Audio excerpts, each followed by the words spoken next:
안녕하세요. 오늘 들여다볼 이야기는요, 겉으로는 아주 성공적으로 보였던 한미 무역 협상에 관한 겁니다. 그런데 말이죠, 이 협상 이면에는 사실상 불가능에 가까운 아주 복잡한 조건이 숨어 있었다는 거 알고 계셨나요? 지금부터 그 뒷이야기를 한번 파헤쳐 보겠습니다.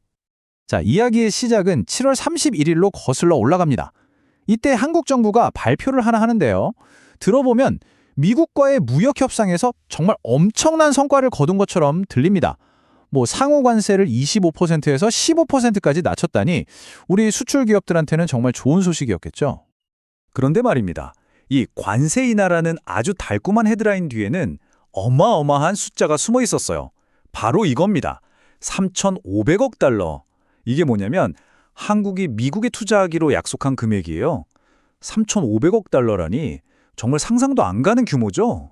자, 바로 여기서부터 이야기가 아주 흥미진진해집니다. 이 거래의 진짜 대가는 과연 무엇이었을까요? 아니, 그보다 더 근본적인 질문이 있죠. 과연 이 3,500억 달러라는 엄청난 투자 약속, 이거 처음부터 지킬 수나 있는 약속이었을까요?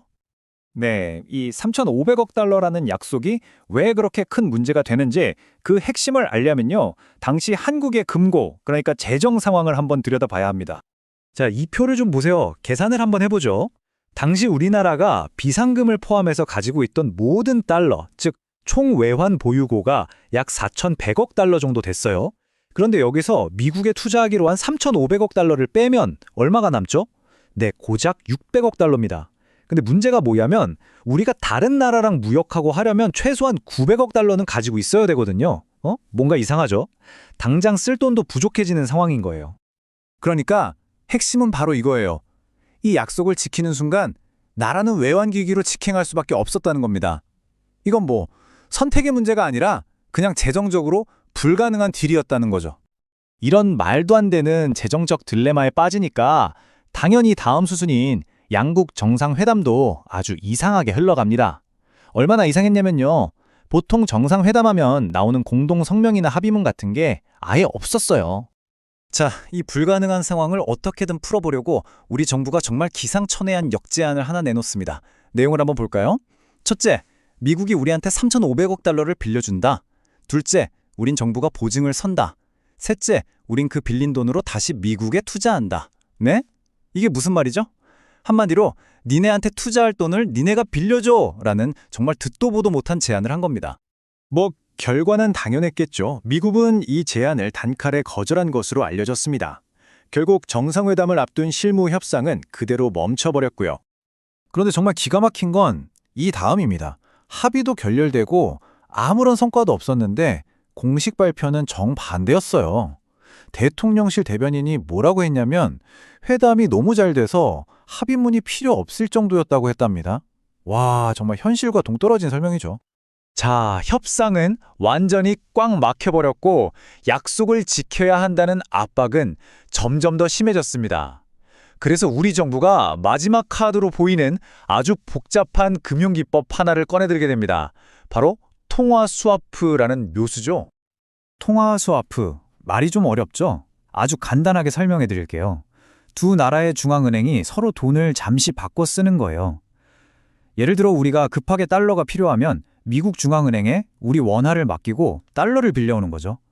일종의 외화 마이너스 통장 같은 개념이라고 보시면 됩니다. 그래서 계획은 이랬습니다. 이 통화 스와프를 이용해서 미국한테 3,500억 달러를 빌리는 거예요. 그리고 그 돈으로 투자 약속을 지키는 거죠. 이렇게 하면 우리 금고에 있는 달러는 한 푼도 안 쓰고 약속을 지킬 수 있게 되는 아주 기발한 아이디어였습니다. 사실 이게 아주 뜬구름 잡는 얘기는 아니었어요. 바로 옆 나라 일본이 실제로 이런 방식을 쓰고 있었거든요. 일본은 아예 미국이랑 상설 토화 스와프 협정을 맺어놓고 이걸로 미국 투자 자금을 마련하고 있었습니다. 그래서 우리도 일본처럼 해달라고 요청을 한 거죠. 하지만 미국의 대답은 아주 간단하고 단호했습니다. No! 안 된다는 거랬어요.